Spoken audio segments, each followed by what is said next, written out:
اور civil society کے مطالبے کے باوجود جس مطالبے کو ایون اپوزیشن نے بھی رد نہیں کیا کہ یہ ایک ایسا اہم آئینی اور قانونی معاملہ ہے جس پہ بلا شبہ سپریم کورٹ جیسے موقر ادارے کو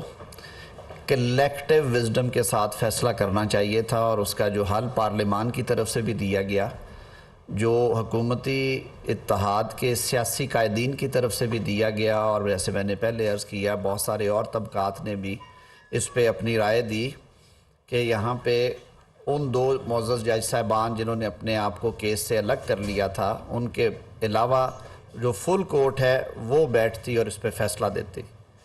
تو جو 3 رکنی بینچ کا فیصلہ ہے اس پہ میں تو دکھ اور افسوس کا اظہار ہی کر سکتا ہوں۔ اس کی وجہ سے میں سمجھتا ہوں کہ جو ملک میں جاری ایک سیاسی اور آئینی بحران نظر آ رہا ہے وہ اور زیادہ سنگین ہوگا، وہ اور زیادہ گہرا ہوگا۔ آپ نے دیکھا کہ آج ساتھ ہی ایک 6 رکنی بینچ بنا دیا گیا جس کی سربراہی جسٹس اعجاز الاحسن صاحب کریں گے،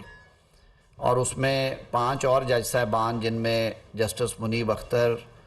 جسٹس مظاہر علی اکبر نقوی، جسٹس عائشہ ملک صاحبہ،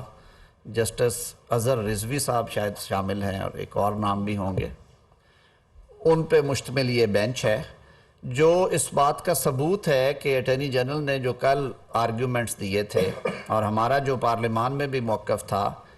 کہ جسٹس قاضی فائز عیسیٰ صاحب کے بینچ نے جو 3 رکنی بینچ نے فیصلہ دیا، اور انہوں نے روکا تھا کہ جب تک فل کورٹ میٹنگ ہوتی نہیں اور جب تک 184(3) کی جورسڈکشن کے حوالے سے رولز نہیں بن جاتے یا اس پہ قانون سازی نہیں ہو جاتی،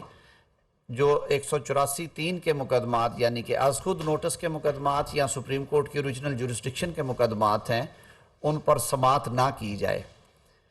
تو 3 رکنی بینچ کے فیصلے کو رد کر دیا، اور پھر حیران کن بات یہ ہے کہ ساتھ ہی ضرورت محسوس کی کہ 6 رکنی بینچ کی ضرورت ہے، یہ سرکولر سے یا ایگزیکٹو آرڈر سے مسئلہ حل ہوتا نظر نہیں آیا۔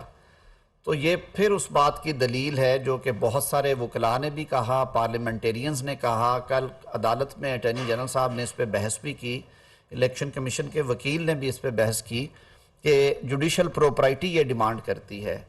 اور قانون کا یہ تقاضا ہے، آئین کا یہ تقاضا ہے کہ آپ پہلے اس مقدمے کے حوالے سے فیصلہ کریں اور اس مقدمے پہ کارروائی اس کے بعد کریں تاکہ جو عدالت عظمیٰ کے فیصلے ہیں ان کی صحیح طور پہ ان کی روح کے مطابق ان پہ عمل ہو سکے۔ تو ایک پوائنٹ تو یہ تھا۔ دوسرا، آپ سب کو معلوم ہوگا کہ جب 1 مارچ کو فیصلہ آیا تو اس روز بھی ہمارا یہ موقف تھا کہ جو از خود نوٹس کیس 1/2023 تھا وہ 3 کے اگینسٹ 4 ججز کی اکثریت سے وہ خارج ہوا، اور 4 معزز جج صاحبان نے کہا کہ ہم ان پٹیشنز کو 184(3) کے جو دائرہ کار سے باہر سمجھتے ہیں، یعنی کہ جو پیرامیٹرز ہیں 184(3) کی جو ریکوائرمنٹس ہیں وہ پوری نہیں ہوتی، اور وہ پٹیشنز مینٹینیبل نہیں تھیں، یعنی کہ وہ کوئی آرڈر نہیں تھا جس آرڈر کو بنیاد بنا کر یہ موجودہ پروسیڈنگز جو ہیں وہ انیشیٹ کی گئیں۔ اس انتہائی اہم آئینی معاملے کو حل کرنے کے لیے، اور بالخصوص جب چاروں جج صاحبان نے اپنے اپنے فیصلوں میں بھی لکھ دیا اور جب تفصیلی فیصلہ جات آئے تو وہ تو بالکل روز روشن کی طرح عیاں ہو گیا کہ 4 معزز جج صاحبان نے وہ پٹیشنز خارج کی ہیں۔ ان 4 معزز جج صاحبان کے فیصلے جوڈیشل فائل پہ موجود ہیں۔ 3 معزز جج صاحبان جو ہیں انہوں نے کہا کہ نہیں، یہ پٹیشنز مینٹینیبل ہیں، اور الیکشن کمیشن کو ہدایت کی کہ وہ صدر اور گورنر کے پی سے الیکشن کی تاریخیں لیں اور اس کے مطابق الیکشنز کروائیں۔ جو 2 جج صاحبان ریکیوز کر گئے تھے ان کے بارے میں یہ کہا گیا کہ وہ کہاں پہ ریکیوز کیا، اس کا سب سے بڑا ثبوت یہ ہے کہ اس 9 رکنی بینچ کی فائل میں ان 2 جج صاحبان کا کوئی حکم نہیں ہے، نہ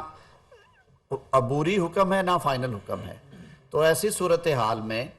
یہ قرین انصاف اور آئین اور قانون کی منشا کے عین مطابق تھا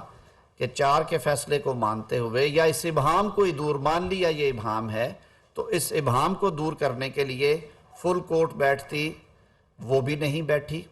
اٹارنی جنرل صاحب نے کل ایک اور راستہ سجیسٹ کیا، انہوں نے کہا کہ جی اس معاملے کو حل کیجئے، کیونکہ اس کا جو ملکی حالات جس سے ملک گزر رہا ہے اور جو ہمارے سیکیورٹی کے اور معاشی حالات ہیں، ان میں اگر سیاسی اور آئینی بحران بھی شامل کر دیا جائے تو یہ ملک کی خدمت نہیں ہوگی، یہ اور مسائل بڑھائے گا۔ تو ایسے میں اٹارنی جنرل صاحب نے کل آفر دی تھی، انہوں نے ایک مشورہ بلکہ دیا کورٹ کو پرنسپل لا آفیسر ہونے کے حوالے سے، کہ آپ جو باقی 6 جج صاحبان ہیں جو ان پروسیڈنگز کا حصہ نہیں رہے، ان پہ مشتمل ایک بینچ بنا دیں۔ لیکن وہ 6 یا 7 جج صاحبان تھے، وہ استدعا بھی جو ہے وہ بھی رد کر دی گئی۔ تو ایسے میں سمجھتا ہوں کہ جو اندیشہ ہے پاکستانی قوم کا کہ ہمارے ملک کی جو اعلیٰ ترین عدالت ہے اس میں تقسیم ہے، اور تقسیم کا تاثر ختم کرنا ادارے کے سربراہ کی ذمہ داری ہوتی ہے۔ ادارے کے سربراہ کے طور پہ چیف جسٹس صاحب کو یہ چاہیے تھا کہ وہ اس تاثر کو ختم کرنے کے لیے اس اہم آئینی اور قانونی مسئلے کو فل کورٹ میں لے کے جاتے۔ جو 2 جج صاحبان ریکیوز کر چکے تھے، ان کے باوجود 13 رکنی بینچ بن سکتا تھا، اور اس بینچ کے سامنے رکھ کے یہ فیصلہ ہوتا کہ آیا 184(3) کے دائرہ کار میں ایسے کیسز پہ فیصلہ ہونا چاہیے جو کیسز اس وقت ہائی کورٹ میں پینڈنگ تھے، جو کیسز بیسیکلی صوبوں سے زیادہ متعلقہ ہیں، اور جن کیسز کے اوپر ہائی کورٹ میں یا سنگل بینچز میں یا آئی سی ایس پڑی ہیں، اور وہ کوئی مہینوں یا سالوں سے نہیں، وہ چند دنوں میں فیصلہ بھی ہوئیں اور ان کی اپیلیں ابھی پینڈنگ تھی۔ تو میں سمجھتا ہوں قانون کے طالب علم کے طور پہ جو کل پارلیمان میں بات کی وزیر اعظم صاحب نے، اور میں نے بھی کچھ اس پہ کہا، اور جو پارلیمان نے قرارداد کے ذریعے سپریم کورٹ سے یہ مطالبہ کیا تھا کہ اس مسئلے کا حل صرف اور صرف کلیکٹیو سوچ میں ہے، اجتماعی سوچ میں ہے، ادارے کو ایک پیج پہ ہو کے یہ کیس ایک عدالت میں بیٹھ کے سپریم کورٹ کو یہ کیس سننا چاہیے، اور اس کیس کا فیصلہ تمام فریقین جو ہیں وہ مانیں گے۔ لیکن اگر اکثریت کے فیصلے پہ 4 جج صاحبان کے فیصلے کو رد کرتے ہوئے 3 رکنی بینچ فیصلہ جاری کرے گا تو اس فیصلے پہ نہ کسی کو اطمینان ہوگا، نہ کسی کو اعتماد ہوگا، اور یہ معاملات کو اور زیادہ سنگین کرنے کا باعث بنے گا۔ تو یہ کچھ معروضات تھیں جو میں سمجھتا تھا کہ آپ سے شیئر کر لی جائیں، کیونکہ ابھی کیس کی باقی ڈیٹیلز جو ہیں وہ ٹائم کے ساتھ ساتھ آ رہی ہیں، لیکن جو حکومتی اتحاد ہے وہ بالکل اس بات پہ کلیئر ہے کہ جو سپریم کورٹ کے معاملات ہیں، جس طرح سے سپریم کورٹ کو چلایا جا رہا ہے، جس طرح سے اہم آئینی اور قانونی مقدمات کے فیصلہ جاری کیا گیا ہے، بینچز کی تشکیل جس طرح سے ہو رہی ہے، سینئر پیونی جج کو جس طرح سے تمام معاملات سے دور رکھا